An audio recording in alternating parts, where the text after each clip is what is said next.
Welcome to the Keiser Education Series. My name is Gabe Durman, and I'm a Human Performance and Education Specialist at Keiser. I'll be moderating today's panel alongside my teammate, Mike Compton. Today's discussion is focused on the topic of building champions, both at the individual and team level, and what it takes to achieve long-term, sustained success. We're joined by two legendary and decorated coaches, and it's truly our privilege to sit down with them today. Our first panelist is Coach Mike Candrea. Coach Candrea is the NCAA softball leader in wins as a coach. Are you ready for this? 1,674 wins in 34 plus years of coaching. He was the fastest coach in any sport, any division, to 1,600 wins. He led the University of Arizona to 8 national championships, the most in NCAA softball history, 24 trips to the Women's College World Series, and 53 All-Americans during his tenure. Very impressive. He served as head coach for the USA softball Olympic team, taking gold in Athens in 2004 and silver in Beijing in 2008. I don't claim to know a lot, but I believe that's pretty good. Our second panelist is Coach Frank Busch. In 22 seasons as head coach at the University of Arizona, Coach Busch led both the men's and women's swim programs to national championships. A 6-time NCAA Coach of the Year, his teams won 49 individual and 31 relay NCAA national titles. He was named to numerous international coaching staffs for USA Swimming, including both the 2004 and 2008 Olympic Games.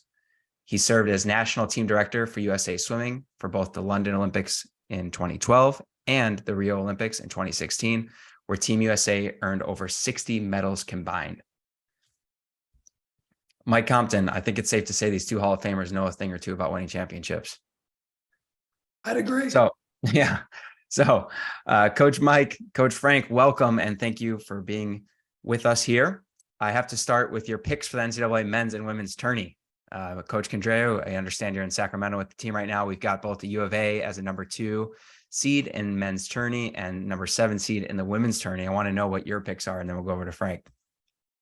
Oh, well, obviously my picks are Arizona. So what else am I going to say? As a layup. Yeah. No, I feel pretty good that this team could make a deep run, but you know how it is at this time of the year. You have to be good, but you also have to be lucky. So we'll find out beginning tomorrow. Yeah, and Coach Busch, we've had some time. Loyola men's had a good run here and there, not in it this year, but you got Arizona men's. I believe the women's side for Loyola is there. Who do you got going in this tourney for both the men's and women's side? Well, I'm definitely picking Arizona because otherwise I'd be run out of this town. Like the job he's in right now, and we'd probably both be on a golf course in some other place. It's not a bad consolation. No. So, Frank, we understand you stepped down recently from the national team director position. Fill us in on what's been going on with you since then. Well, Gabe, when I came back, I worked in a foundation with a gentleman who's extremely generous to the city and community of Tucson and the university. And then just recently stepped aside from that. Been involved with the Boys and Girls Club on the board there for 5 or 6 years now. And done some work with a local high school here in town, San Miguel, which is part of the Cristo Rey program. And I just got involved with the National Football Foundation. And I know that sounds pretty strange from a guy who's been on a pool deck for 51 years of his life, but it just so happens that one of the gentlemen that asked me to join is a close friend, former football coach at the U of A. And so been keeping pretty busy, and then I'm doing a little bit of speaking on the side across the country. Great. Well, thank you for being here. And Frank and Mike, actually, you announced your retirement following the 2021 season after a really long career, very successful career. What have you been up to since then? Well, not much. A little bit of everything, really. Right now, I'm in a role as a special advisor to the athletic director here at the University of Arizona. So I've had an opportunity to watch some other programs and learn from other coaches, and doing a little mentoring, a little leadership training, doing some speaking around the country, working with the Italian national team as a consultant. So I've spent a good part of my time in Italy, and that's been a lot of fun. And it's something that we're really close to my heart because we're trying to grow the sport in Europe, because that's one of the things that has kept us off the Olympic programs. So hopefully we can help the sport grow and help the Italians, which gives me a chance to give back to my heritage. You know, my grandfather was from Italy and came to New York and never had the opportunity to really spend a lot of time there. And so it's really been a blessing for me to be able to do something I love to do, but also to learn a little more about my heritage. And yeah, and when I'm not doing that, I'm playing golf or trying to play golf. Awesome. What a great experience for you now being able to give back in that way. And that's incredible. Thanks to the both of you. So the conversation today will primarily surround what it takes to build champions, lead championship teams, and what it takes to achieve this long-term success. So let's dive in. I want to start with the beginning of your careers at the University of Arizona, where you both agreed to become head coach. Can you provide us some insight on your vision for your respective programs? When you said, hey, this is our culture that we're going to have here, this is how we're going to win a championship here, what were the championship characteristics and behaviors you identified that you wanted your teams to embody? And Frank, we'll begin with you on this and then give Mike an opportunity to speak as well. First of all, I was surprised that the University of Arizona hired me. I came from Cincinnati at the University of Cincinnati and grew the program there, but certainly not to the extent that it happened at Arizona. But a lot of businesses and organizations have mission statements, which I think are fine, and that they're probably more for PR, I think, than anything else. For me personally, knowing that you're working with college athletes that can make some pretty interesting decisions at times, I wanted to make sure that we had some pillars that everyone knew on the team that they were not negotiable, and they had to be, because they represented everyone, not only everyone on their team, but obviously the athletic department and the university. So the pillars that I came up with were, number one, show up, which means you came to practice, which was never really a problem. Number two was to pay attention. And I'm sure Mike will talk about paying attention to skills and things that are going on as you practice. The other is tell the truth, because if you don't tell the truth, then it becomes a snowball effect and it affects a lot of people. And the last was honor your team with your effort. So to repeat it again, it was show up, pay attention, tell the truth, and honor your team with your effort. Those were our pillars. And I believe that all programs have something similar to that. And following up on that real quickly, is that something that you developed or something that you developed with the athletes of your program? It's what I developed along the way in my career. Again, knowing that you're working with kids between the ages of 18 and 22, and yes, are they going to go out and party too heavily on a Saturday night, or are they going to make some poor judgments or something like that? Absolutely. But and those you expect, because that's the growing process of an individual. But when it comes to the effect on your team and what your team stands for and who they represent, they have to realize they're a part of something that's bigger than themselves. Awesome. Thank you. And Mike, for you, same question. What were some of the championship characteristics and behaviors that you wanted your teams to embody? Yeah, well, I think a lot is, Frank and I are very similar in a lot of ways. You know, I came from a junior college, and when I came to Arizona, I was shocked that they hired me, number one, being a male, coming from a baseball background, and got talked into taking over the women's program in junior college and had some success. And I was really just happy to climb the ladder. I just thought that if I was going to coach, I wanted to coach at the next level, and Arizona was that opportunity. And so when I came here, I felt like I could recruit quality kids. I felt like I knew what it took to win. So I definitely brought a vision of hard work, of finding kids that are competitive. And I think the big thing was trying to find kids that would hold each other accountable, because that was a really difficult thing back in the 80s. softball was not as big as it is today.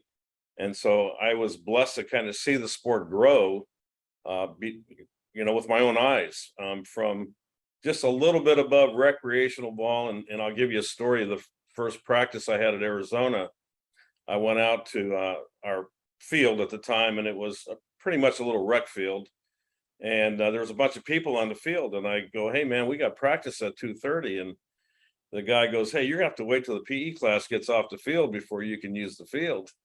So I thought, man, I've really arrived, this is the big time. And but it allowed me to follow my passion, and my passion's always been the bat and ball game. And I loved the process. I loved helping young people grow. And I think through the process, I grew as a coach, because when I first got there, the only thing I was really concerned about was skill set. I'd go out and find a kid that had the best skill set in softball and felt like I could teach them all the intangibles. And I realized real quick that you can't do that. There's a lot more to it, and a lot of it is their upbringing. And so later in my career, I really felt like it was trying to find kids of high character, because if they have high character, then there's a lot of things that you don't have to worry about. They're going to be good in the classroom. They're going to have good work ethic. They're going to be a good teammate, all the things that we try to put together. And so that's kind of how I kind of arrived there. It was like the first day was like, this is going to be hard work, and trying to convince a group of kids that had never won. They were good, but never great. Their ambitions were not being in the top 5. Their ambitions weren't to win a national championship. So I don't know if it was culture back then, because I don't really think the word culture was used in the early 80s, but I think I brought a whole set of expectations that were different. And I remember telling them that we're going to win a championship whether you're with us or not. So here are the expectations, and let's get to work. Right, exactly. And now I want to go and ask a little bit about the staff that you put in place over the years, from either the start or just over time, and elaborate a little bit on the people you surrounded yourself with.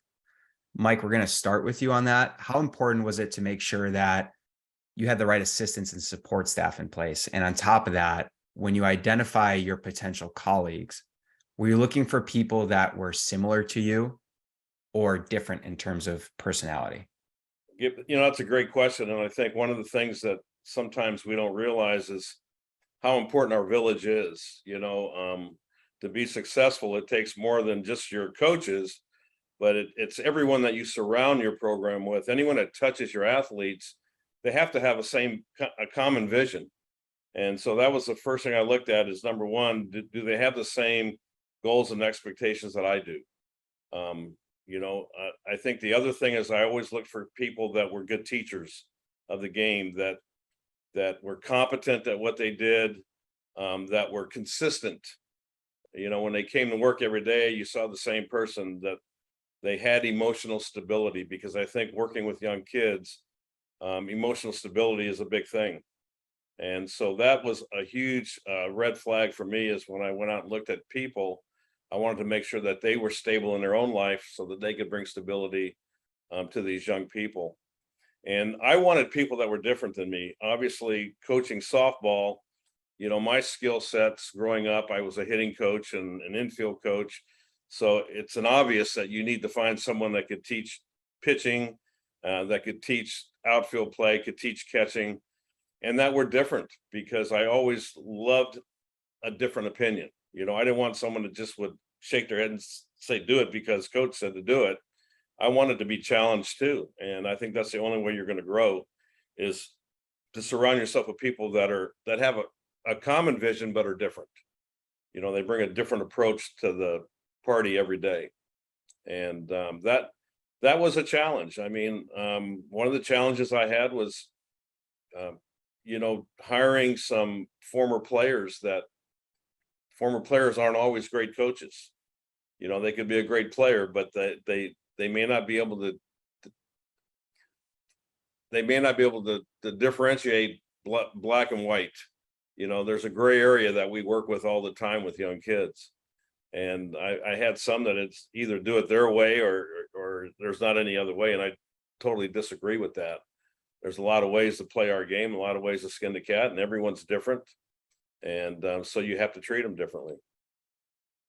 Right. Awesome. So what I hear from you is finding people who are different from you, but those people also shared a common goal and vision, had the same goals and expectations that you had, which is great. So Frank, how about yourself when looking for people and identifying potential colleagues as support staff or assistant coaches? Are you looking for people who are similar to you or different, or what in general were you just looking for?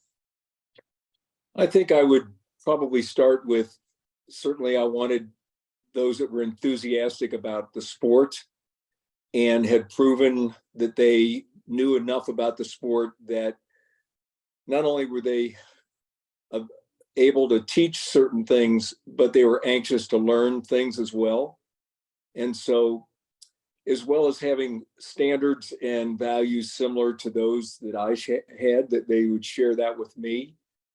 I wanted to be around people that loved the sport, that wanted to accomplish things in the right way, would not take any shortcuts, and were patient enough to see the process through. Because it's in our particular sport, I think in all sports, it's a matter of, are there goals or is it the process? And I'm a big believer in the process, because whatever you do on a daily basis will add up in the end toward that goal. But if you're not involved in the process every day, the goals will never be reached.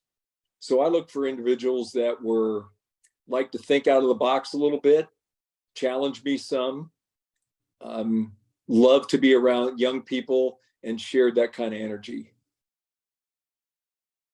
Hey, Frank, piggybacking off the process, let's focus strictly on the collegiate setting in regards to recruiting. How do you ID talent, and what's your process in recruiting? Do you focus a little bit more on the talent? Hey, they have championship DNA, they're a stud athlete, or are you looking for somebody that maybe fits your behaviors of show up, pay attention, tell the truth, support your teammates, or somewhere in between? How do you operate? Well, I think the years of 18 to 22 are amazingly capable growth years for those that want to grow. And so from a recruiting standpoint, you obviously look for talent. And in my sport, it's a little bit different, because it's not a subjective, it's an objective sport. Whoever touches the wall first, whatever the stopwatch reads, you can identify talent that way. But you look a little bit deeper than that. You want to make sure that they want to be part of something that's bigger than themselves, for sure. And they want to be involved in something that represents others, that represent the same things that they think about. So recruiting is a process where you look at a lot of different factors besides personality and talent. You kind of look at their competitiveness and whether or not they want to be a part of something that's going to be different than anything they've ever been a part of before. And so we'll talk a little bit more later about the way in which process and goal. But for me, it's looking at the kids that you just kind of know, once you begin to ask some questions about them and about their parents, you begin to find out a little bit more about their background and what I'm a firm believer in, if you let someone talk long enough, they'll tell you what they think. And then is it the same thought process when you get up to the Olympic level, or is it a little bit more, like you said, objective? Hey, we got to hit our times. This is the Olympic national team. So how do you kind of focus in bringing the right talent up to that next level? Well, we had a little bit different set of pillars for the Olympic team, and respect was the first one. Unity was the second one, pride was the second one, and unity was the third one.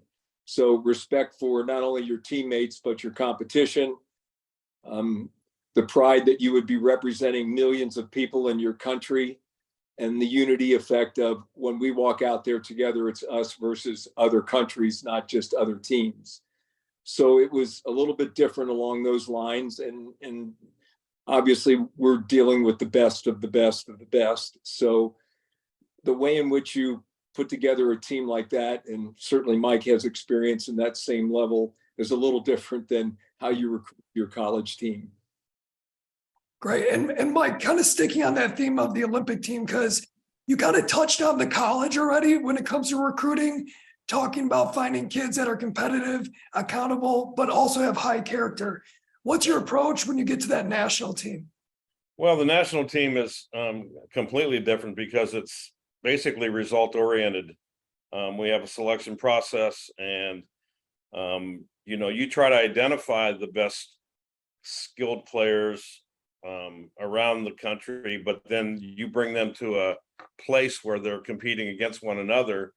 And so it's a little bit different. I think college is a lot harder because I've got to walk into a home and I got to project what this kid's going to be like 4 years from now. Where at the Olympic level, we had the stats in front of us on what these kids did in college.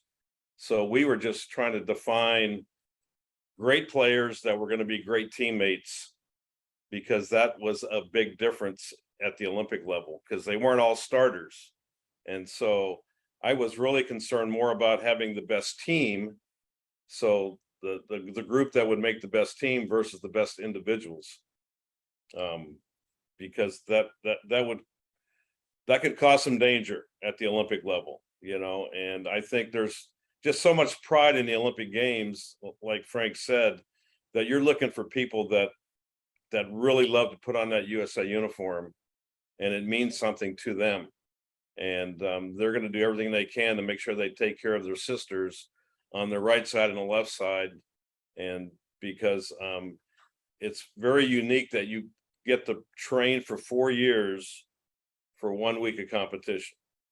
So you also have to have people that are good, that are emotionally stable, but that are very good practice players, because we practiced a lot more than we played. And so it was trying to find that right balance between the great athlete and the great teammate, and who was going to be able to handle that. So Mike, with that being said, how do you set the tone? You're 4 years out, new team, Olympic team shows up. Are you setting an expectation for year one, a little bit more tactical focus? We're focusing on practice, and then maybe year 4, you're setting a goal and expectations mentally. Hey, we're getting a little bit closer to the Olympic Games. So how do you address the team so far out, but also kind of navigate that long term leading up into competition play? Yeah, I think most of the kids walking into that room know the task at hand. So you don't have to spend a lot of time, we're here to win a gold medal. But I think the one difference that I had to get used to was all the resources that I had with the Olympic team that I didn't have at the college level. And so now all of a sudden you have the biomechanist and the exercise physiologist and the nutritionalist, and you got all these people involved in your athletes. One of my biggest challenges was to make sure that we were all on the same page. And so I started a performance enhancement team that would meet once a week. Everyone that touched one of our athletes would get in a room together and talk about our athletes, because I felt like there was a disconnect when I first started. The guy in the weight room didn't know what we were doing on the field. The exercise physiologist is trying to tell me that I'm going to kill the kids because I'm not giving them enough rest and recovery. So there was a lot of things that I had to balance with that Olympic team, but I had more resources to balance with that, because the tough part was making sure that you're peaking at the right time. And so you have to have a plan. You have to have a very good plan on your competitions, on your practices, on your training sessions, to make sure that you're not burying your kids before it's August and it's Olympic medal time. So that was a unique part with the Olympic game. Now that's an interesting approach, like enhancing the performance multidisciplinary team to make sure that we have our athletes primed and prepped, because they're pretty much autopilot. You have all the best of the best, but how do we take them to the next level? Well, that's going to come from the coaching aspect. Frank, you kind of touched on the process, and it's a little bit more important than goals. So do you ever set an expectation of an end goal per se? Or is it, hey, let's just follow the process and it'll lead to where we need to? And maybe if you want to either talk about college or Olympic, we'd love to see the differences between the two.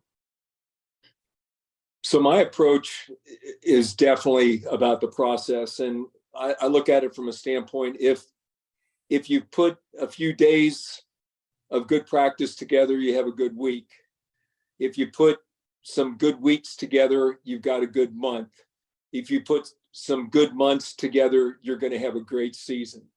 So it's about what you do with every opportunity that you have, because if you don't look at it that way, you can be as farsighted as you want to be, looking for whatever it is in months away, but it has to be done on a daily basis.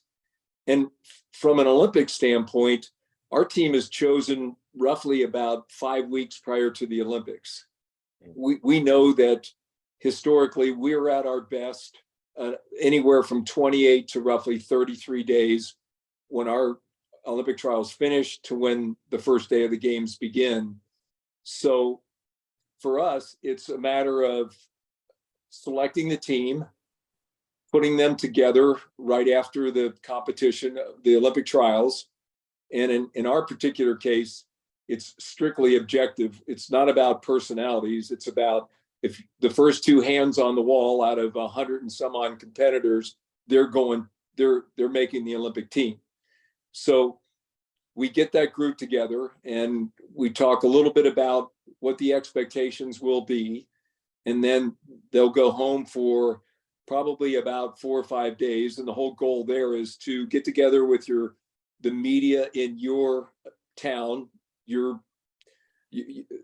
city or wherever you live, and get that out of the way, because that's making the Olympic team is big news for your community, for your family, for your team, and for your area. And once they've kind of done that, then we regroup, we come together and we start our training camp.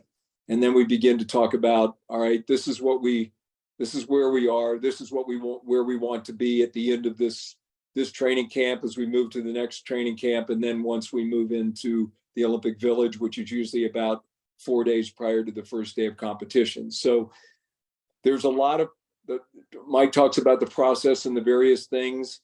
I mean, we faced a lot of different things in 08. NBC wanted swimming live. So they, instead of having the preliminaries in the morning as they normally would be and the finals at night, they flipped that. So the finals were in the morning in Beijing, so they could be live in the United States at night. And then our the preliminaries were at night. And then when we went to Rio, the preliminaries began at 1 o'clock in the afternoon and the finals were at 10 o'clock at night, which is completely different. Normally it's at 10 o'clock for prelims and 7 o'clock for finals.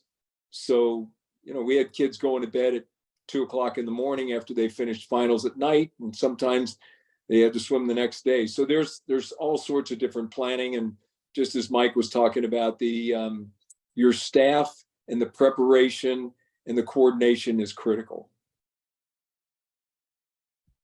Awesome, Frank. Thank you for contrasting your experiences within the college setting and the Olympic setting when it comes to goals. Mike, Candrea, same question for you, but in the collegiate setting, when you are getting ready for that first meeting of the year in the fall, and you bring the team together and you're talking about expectations for the year and what we're going to be doing moving forward and how we're going to achieve them, are you highlighting Pac-12 championship, berth for Women's College World Series, national championship, and then talking about how you're going to go and achieve that? Or are you not even mentioning that to begin with? Yeah, that we never mention that, because that's a given. I mean, you come to Arizona because you want to play for a national championship. So for me, it was more about early in the year about setting expectations for individuals to try to become 1% better every day. I'm just like Frank, very process oriented. I really don't worry about December. If I'm in August, I'm worrying about where my feet are right now, and that's today. So trying to get kids to understand how important it is to get the most out of every day. And for me in our sport, see, we play a game of failure. So we spend a lot of time on failure recovery in our sport. So a lot of times it's not so much the skills, but it's the game that we play. And the built-in part of the game is that you're going to fail more than you're going to be successful. So how are you going to handle that? And I think that's a big part. I know with the Olympic team, the one thing that was very unique for me to watch was we had certain kids that were really good at putting themselves in the Olympic arena in the gold medal game when they were in San Diego training. You know, that they could visualize playing Japan and kind of almost rehearsing that performance. And I think for our sport, that's a big part of it is being able to rehearse and put yourself in the Olympic venue or at the College World Series or wherever it may be. You know, it may be conference play each and every day. So because if you don't, you're practicing at this level and you're going to end up trying to play at this level. It doesn't work. So trying to get yourself to practice at this level is my biggest concern. So it was really about kind of giving them the map of what it's going to look like, what our training is going to look like, why it's important, but also maybe some of the things that we had to do to become a better team. You know, because every year we've got different pieces. So you bring those different pieces in, they've got to fit in. And so it'll depend whether you have an older team or you have a younger team. I think it's going to change your approach each and every year, what you're going to be talking about during that first meeting. Right. And I like the term that you used there for softball, failure recovery. That was great. I imagine it can apply for other sports as well, like baseball. You won 8 national championships. As you mentioned, it became an expectation there at the University of Arizona. And you already started right there just talking about the different types of teams that you had. As you sit back and reflect on all those teams that won national championships, did those teams all share a similar recipe, or were they each unique in their championship makeup? Well, let's start by saying this. Their cultures were all different because I think the culture develops from the inside out. I used to think as a young coach that I would develop the culture from the outside in. So every team has their own culture, but there's some common themes, I think, with our good teams. And foremost, they were very competitive. Second thing is they held each other accountable. And the third thing is they enjoyed the process. They celebrated the small victories. They could do that. And I think every good team that we had did that in their own way. But those are very common themes of every team that I had. Right. So we're starting to see some themes here appear in our conversation, right? That's like the second or third time you've heard accountability and also the term process. So that's nice to hear from the both of you. And Frank, as we mentioned, you aided in over 60 Olympic medals, 49 NCAA individual titles, relay national championships. Not only that, but I found this really awesome. Your Arizona swim teams finished in the top 5 27 times. So you're a model of consistency in terms of success. How are you able to sustain success over such a long period of time? I think once you reach a certain point, and as Mike talked about the expectations, you really don't even have to mention expectations. It's just part of the personality. So it starts with that, choosing to come to Arizona. And then I think what makes it a lot of fun, but also a challenge is picture you have a bunch of people standing in the pasture, so to speak. And you have those that kind of a collection in the middle a little bit, some that are a little bit away from the center, and then you've got those that are right on the fence lines. And the fence line is the place where you can't cross over, but their personality, you don't want a bunch of clones. You want their personalities to be a part of the program, a part of the team. So you encourage that. You could call it their hubris, you could call it whatever you want to call it, but you want their personality to be part of the group. So they just can't wander outside the fence, so to speak. They can't go where it harms the team. But you want their input because it's going to be different. It's going to be unique. Their energy is going to be a little bit different. So as you begin to put the various teams together that have different personalities, and they're obviously similar personalities because they start as a freshman and they're with you for 4 years and sometimes longer, depending on how long they stay in the sport. It's fascinating to watch it develop, and a lot of it develops on its own personality. As far as the groundwork, though, what we talked about earlier about the pillars, as long as everyone knows what that's all about, then you encourage the personalities to come out of each individual. Awesome. Well said. And Mike, to you, I think I read somewhere you never had a losing season and you made the postseason 34 years in a row. That's unbelievable. And I know this is an oversimplistic and kind of general way to ask this, but we're really curious to know how. Wish I could answer the question. I think the one thing that I was good at was focus.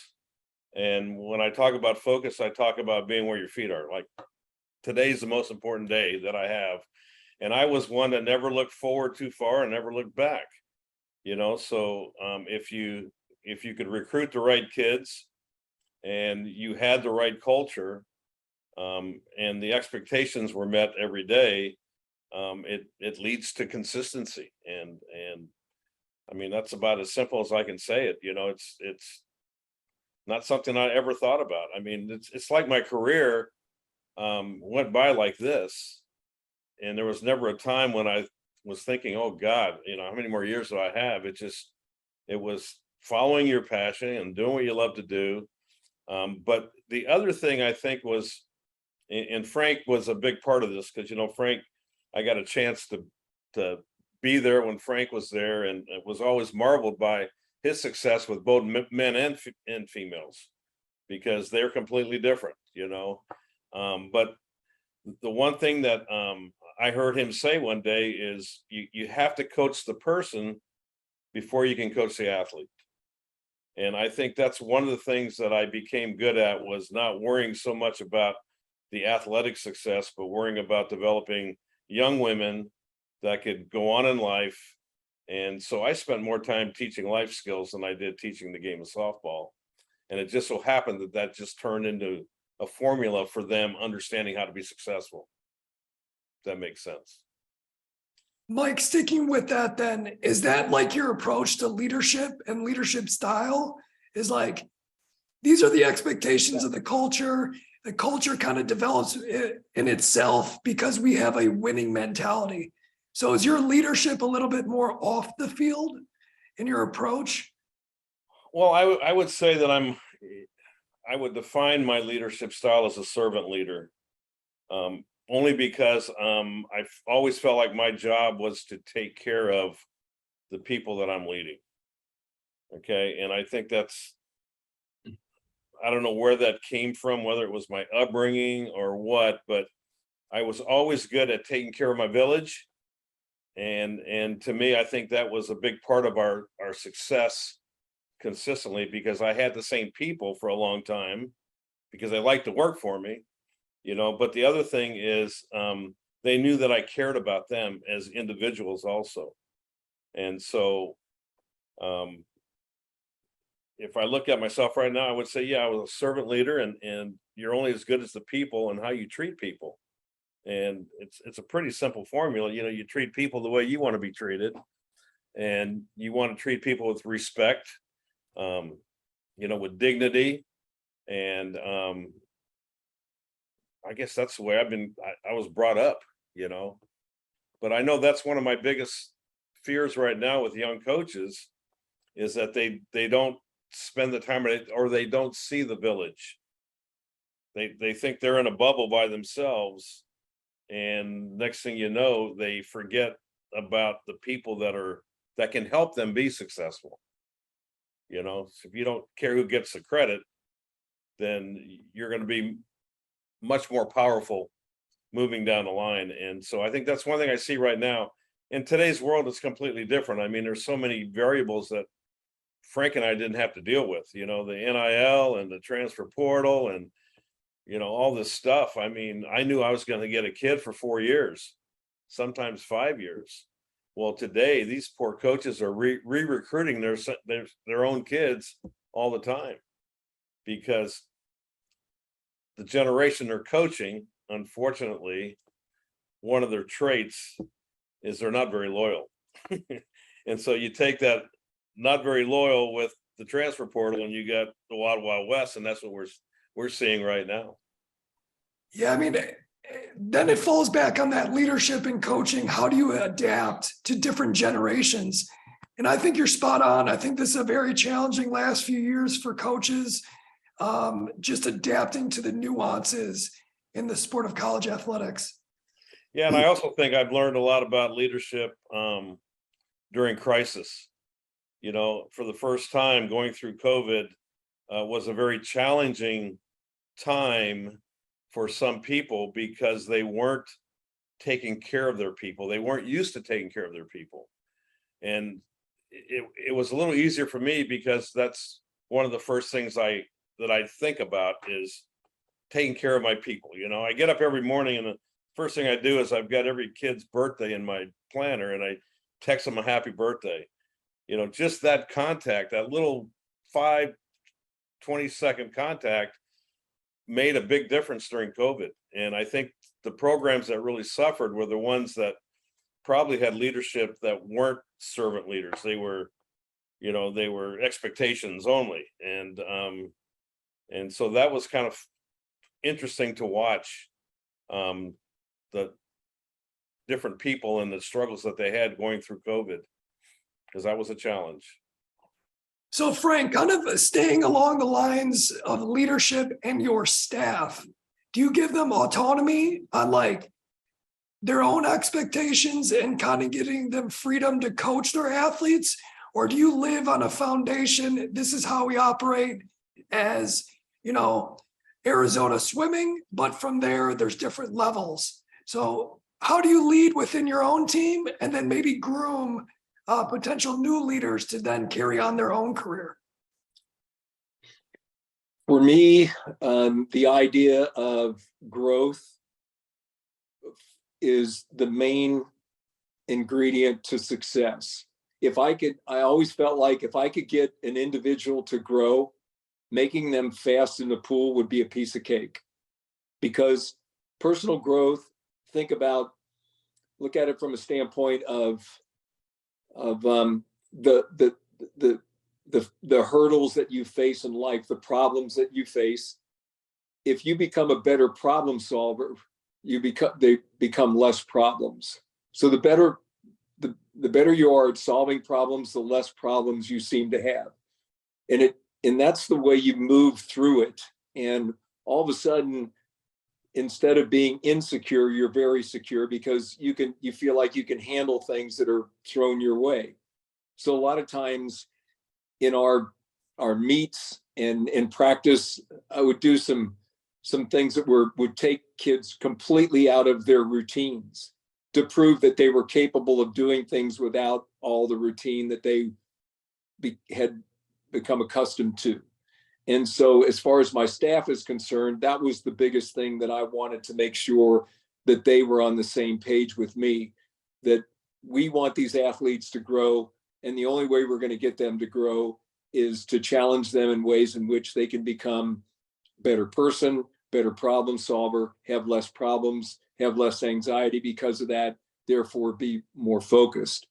And so that was always the way I looked at things. If I could get you to grow as a person, making you fast in the water, piece of cake.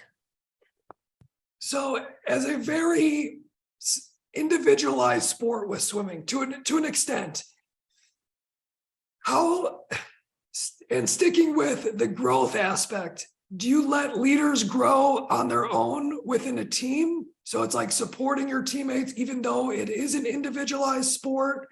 Like how do you find your leader amongst your athletes? Do you appoint somebody, or is it, hey, this person problem solves, they continue to grow, let's use them as an example, and maybe they will blossom to a leader? So how does that work with a little bit more of an individualized sport, kind of like focusing on growth as an athlete, and then maybe appointing a leader? Loaded question, apologies.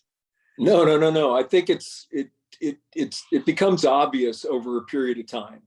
And so their personalities, some are a little bit more introverted, some are more extrovert, how they see things, how they approach things. They're together so often, so much of the day. They're together for 2 practices a day, early morning, afternoon.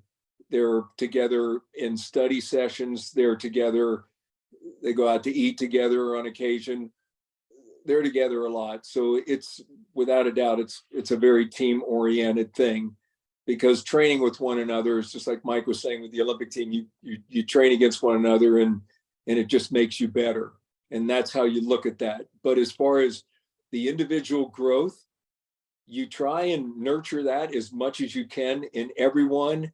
And as far as leadership growth, that usually comes as time evolves. You begin to see it in the individuals, and their teammates see that too.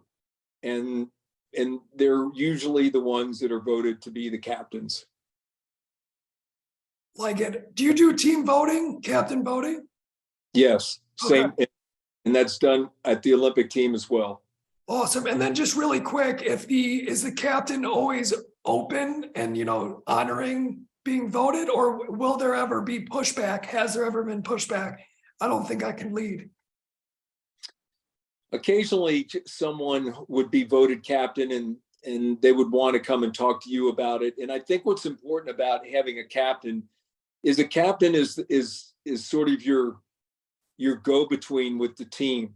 You don't want to put so much pressure on them or ask them to do so much that it takes them out of what they're trying to accomplish to be a part of the team and as an individual. You basically want just to remind them that, let me know if there's something that's happening with the team that I need to know about, that I don't know about. But whatever you do, do not take it upon yourself to be the sheriff of the team. Got it. Love it. Mike, your perspective, let's focus on college a little bit here. Yeah. How do you rise or make a leader each year, especially when you're winning year after year? Well, I think it's very interesting because on my side, I've never had a captain. And the reason being is because I feel like we have different types of leaders in our program. We have some that are the vocal leaders, some that are the nurturers, and in our climate, the people that step up are usually ones that the cream kind of comes to the top. I mean, they have the leadership skills, they embrace the leadership skills, and their teammates follow them. Because I think it can be very devastating when you may select the wrong leader. You may think that this kid could be your best leader. And I mean, I've been there, and the team may not feel the same way. So I understand the voting part of it. But I have 18 or 20 players. I expect 18 or 20 to be a leader. And if they're not a leader, I spend a lot of time on teaching them how to follow, because I think it's important. If you're not going to be a leader, then you need to be a follower. And I think you need to spend time teaching kids how to follow. And that's kind of an interesting thing. And that's one of the reasons that it's really tough sometimes for us to have kids that will hold each other accountable, and they think that the leader needs to be the senior, when sometimes it's not the senior. It may be a dynamite freshman. And in our game, you have to be a good player to be a good leader. You can't be a leader and not be a good player. So it goes hand in hand. And so I'm very careful with that. I kind of let the dynamics kind of take care of themselves, because sometimes I have no idea who the voice really is in the room when I'm not there. Would you agree that a good player who's accountable has aspects of leading and following, so knows how to switch it on and switch it off? Sure. Absolutely. Okay. Absolutely. Awesome, guys. Well, thank you. And some really unique perspectives there. I mean, Mike talking about and recognizing if you pick the wrong leader, what that can do to a team, which I think is an important thing to hit on. I've seen some teams like that. So really unique also, and to kind of let things play out is an interesting take too, but obviously one that has been successful for you. And then Frank, for you also mentioning things like growth being an ingredient to success, helping develop problem solving skills and the importance of that. I really appreciate all that insight. Question I have for the both of you, and we'll start with Mike.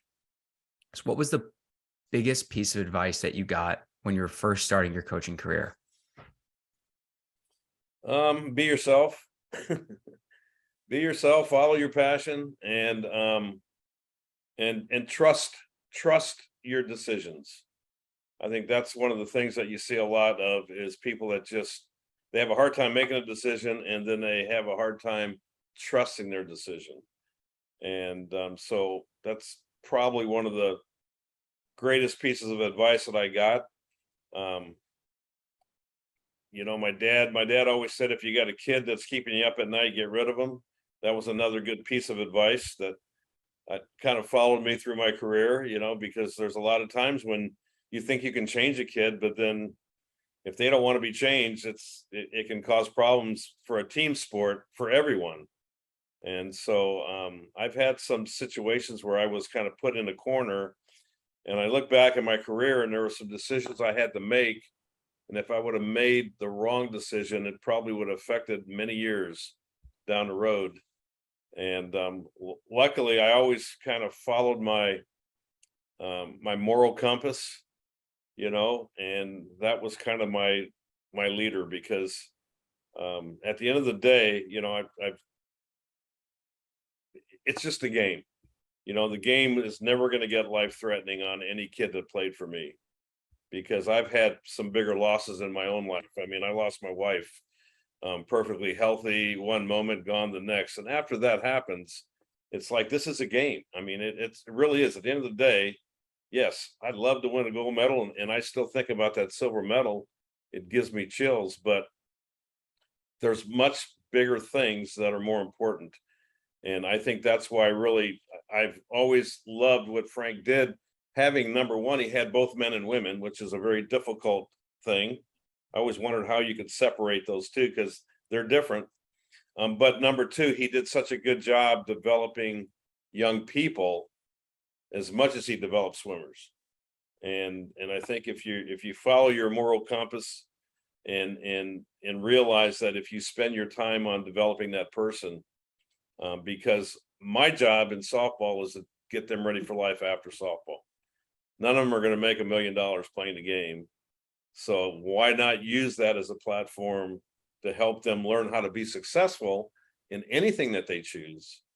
And so, yeah, that's been my biggest thing, you know, finding some work-life balance. We all talk about that. That's very difficult. When you're trying to achieve excellence, it's hard to have balance, but I had to find that, because I was a guy that I used to commute 72 miles one way to work. So I'd get up in the morning, go to work, come home, eat dinner, go to bed, get up and do it again. And for many years, I didn't even know what my kids needed. And so there's some things in the profession that I wish I could get back. I wish I was smarter at trying to find that balance, but I didn't have it, you know. And it was my son's the one that woke me up one day and said, "Hey, Dad, would you consider dropping out of the USA coaching pool so that you can watch me play baseball?"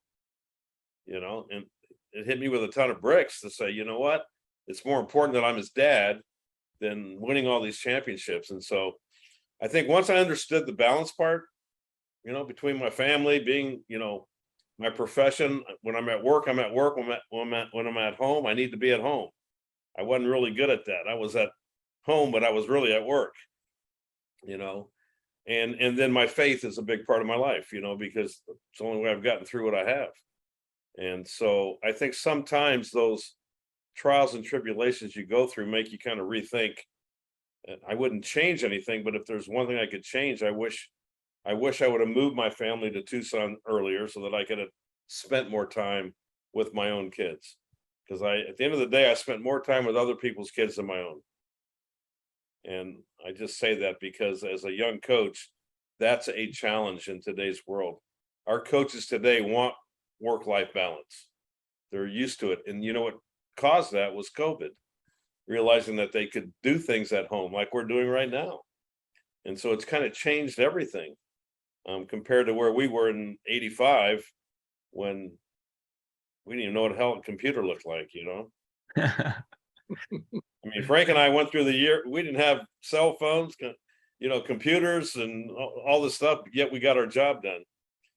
And today, I know in the Olympic Games, one of the biggest problems or one of the biggest things that we tried to prepare our kids for was the distractions when they got the Olympic Games, and the distractions came from their family and their friends.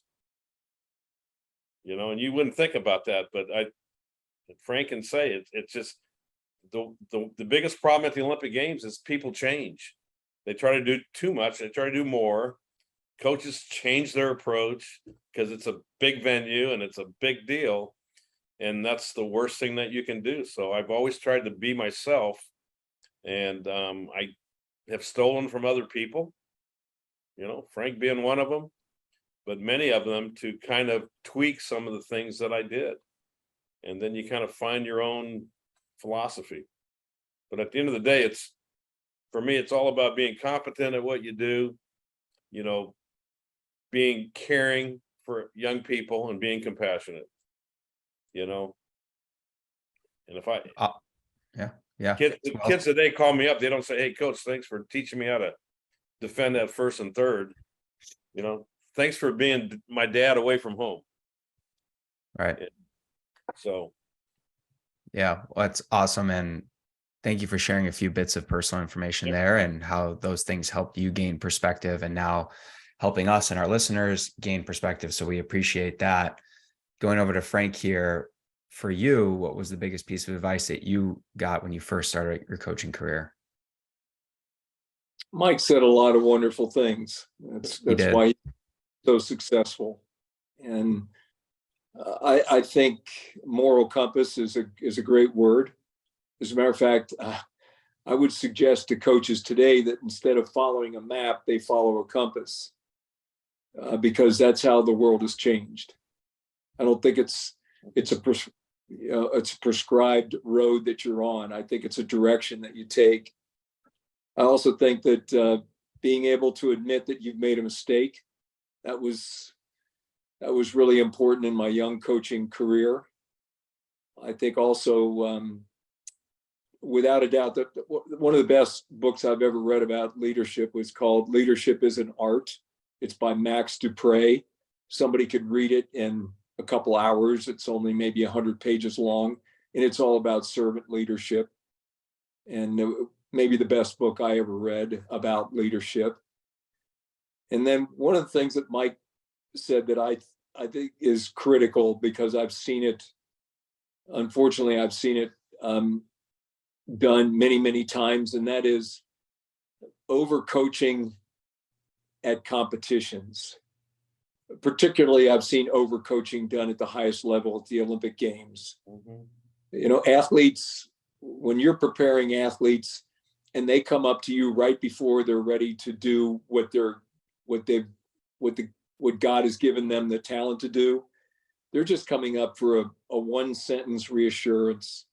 It's like, you got this, or build this up, or in Mike's case, it might be just take the first pitch to just take some of the edge off here, or whatever it is. It's not about do this, do that, do this, do that.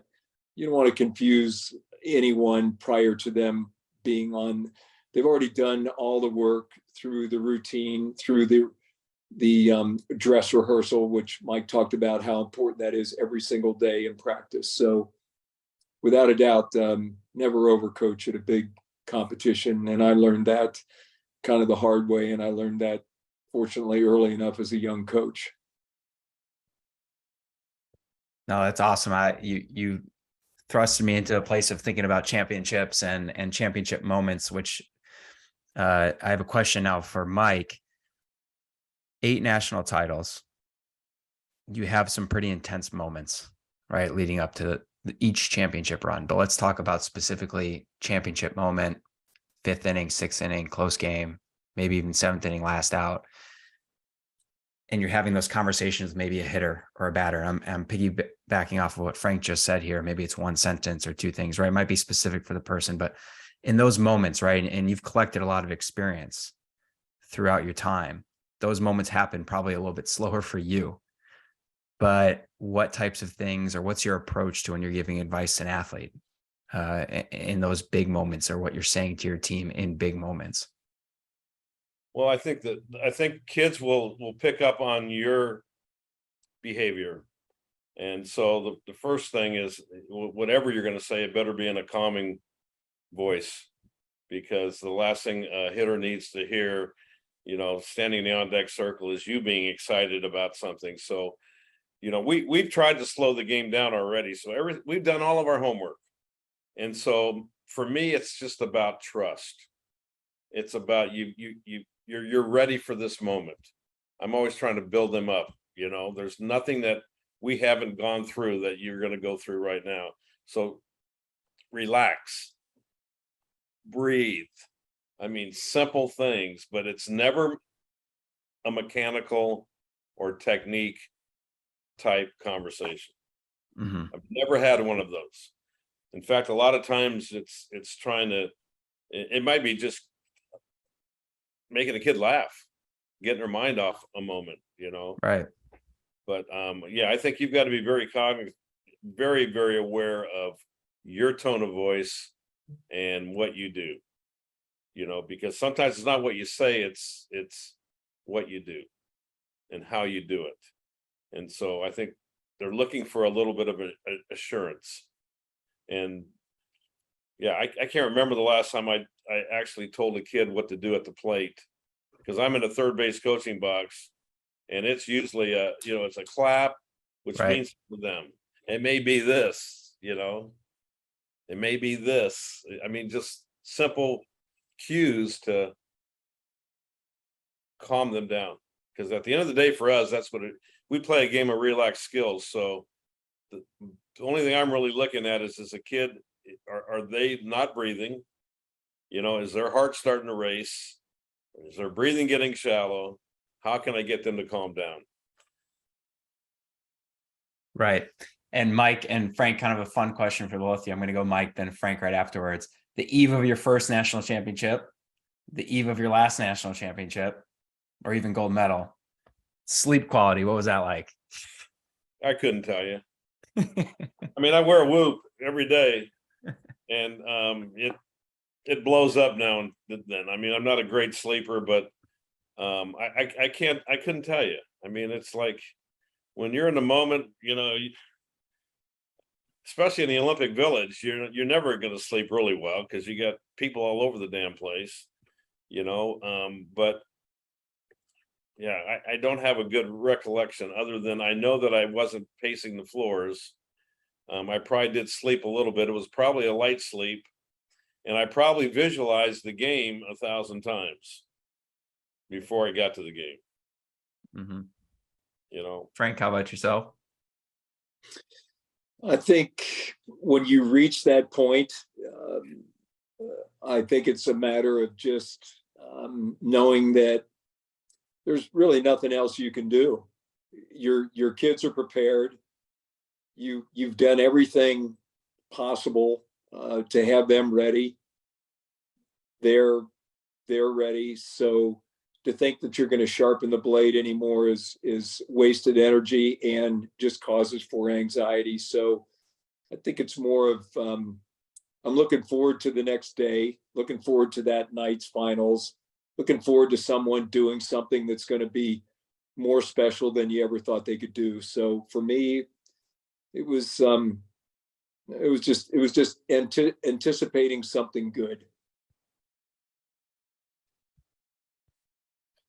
So kind of sticking to the theme here, Frank, let's start with you. Lots of accolades, lots of wins, championships, medals, trophies, Hall of Fame.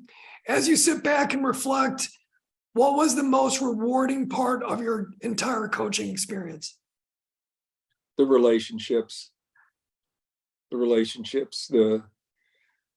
just like Mike was saying, whenever I see any of the old athletes, swimming's never talked about. It's how you doing? How are your kids? Your folks doing okay? Tell me something new in your life. What's going on? And it's just, the conversations are always about life, and they usually thank you. They just say, you changed my life. You did this, you did that, whatever. And I'm kind of one of those people that, people ask me about things, and my philosophy on life is,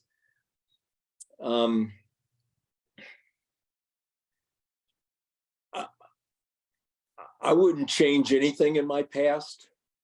I just don't want to relive it. I like it. Mike, over to you. Oh, sorry, Frank, go ahead. No, I knew Mike would get a chuckle out of that. No, I'm absolutely the same. It's all about people. I'm a people person, and that's probably why I do what I do. I mean, I love relationships. They mean a lot to me. And there's the game ends, but the relationships always continue. And so I used to think I coached kids for 4 years and they'd leave me. They never leave me. I've got them for a lifetime. And you know what? I love that, because I get to go to a lot of weddings and be a part of their life forever. And that's the good feeling about it. That's awesome. I love it. Well, thank you both for your time. I truly appreciated hearing everything that you guys had to offer. I'm going to flick it over to Gabe to wrap it up. So thanks again. You got it. Thank you. Hey, Mike Compton, before you sign off, I got to know men's and women's NCAA tournament. Who are you going with? I told you. No, I'm going to go to Mike Compton. Candrea, I know you got the Arizona Wildcats in both. It's going to be tough. I think it's an open playing field. I don't think there's one powerhouse at the moment. I'm going Houston men's. I think they're due. Sorry, Mike and Frank. And then for the women's, I'm going South Carolina. Yeah. Proven winners. So I'd take South Carolina. And I think Alabama's a tough team right now. Yeah, I agree. I'm going sleeper. My sleeper pick's UConn. Yeah. Well, Alabama early. I'm done. I'm not giving away free advice. Yeah, I think on the men's side, I'm going to go with Houston Cougars. And on the women's side, I'm going to go with Kim Mulkey and the LSU Tigers. Oh, really? They got some tenacity. They got some swagger. So I'm gonna go with them. She's gonna get back in the winner's circle there. So my two picks. So last question for the both of you. And again, we just really appreciate your time so much. This is great. We're excited to just re-listen to this and digest, and a lot of great nuggets in here for anyone who's going to be listening. But now, as you have transitioned to your new roles, Mike, Candrea, you discussed a little bit about your free time activities. Is it mostly golf? You getting on the softball field at all? Well, I'm on the softball field with the Italians Right. as a consultant, but I'm not. Are you hitting fungos? I'm not. I haven't hit a fungo since my last practice, which is really strange. But golf is my passion right now. I taught my wife how to play golf during COVID, and that has opened up many opportunities for me to bring my golf clubs and travel, because she enjoys the game. All right. And Frank, how about yourself? Are you like strictly swimming pool? What kind of training you got going on there? I work out almost every day. some spinning and lifting some weights. That's what I do personally. I'm not on a pool deck hardly ever. I love to fish. So anytime I get the opportunity to travel anywhere and fish, I do it. I play golf for recreation. I can't, I just, I can't take it too seriously. Hey, we all do, Frank. We all do. So yeah, I just try and enjoy the opportunity to, I want to give back as much as I can. I want to give back to this community. I want to give back to the university. I've been given an incredible life, and I have an opportunity now to give back, and I want to do that. And you've done a good job of that. So, thanks, Mike. Congrats. Well, yeah, the only other thing I'd say is I've enjoyed my travels. We've been able to go to New Zealand for a couple of weeks. My wife's sister lives there, and so I ran out of excuses why I couldn't make the trip, so we got to do that. But that was a lot of fun. I've never fly fished in my life and caught a brown trout, which was a lot of fun. Yeah, it's fun to get up every day, and every day is a Saturday, and you can decide what you want to do, and that's what I love about it, you know. And I do lift twice a week, 30 minutes and only 30 minutes, then I'm out. But I think that's the one thing I realize is, retirement's great, but if you don't have your health, you really don't have anything. So got to take care of yourself. yeah, that's awesome. Terrific. And thank you both. And I think me and Mike Compton might have to come down to the next University of Arizona Boosters golf tournament in Tucson. So maybe we'll see you guys down there. We'll donate what we can. Another in line with another shared theme here, which was giving back, which both of you had mentioned, which was terrific. So just a huge thank you to the both of you, our two panelists, Coach Mike Candrea, Coach Frank Busch, two individuals that have had an incredible impact on the sports of softball and swimming and on the lives of so many hardworking and talented athletes. To the both of you, we appreciate your time and thank you, and have a great day.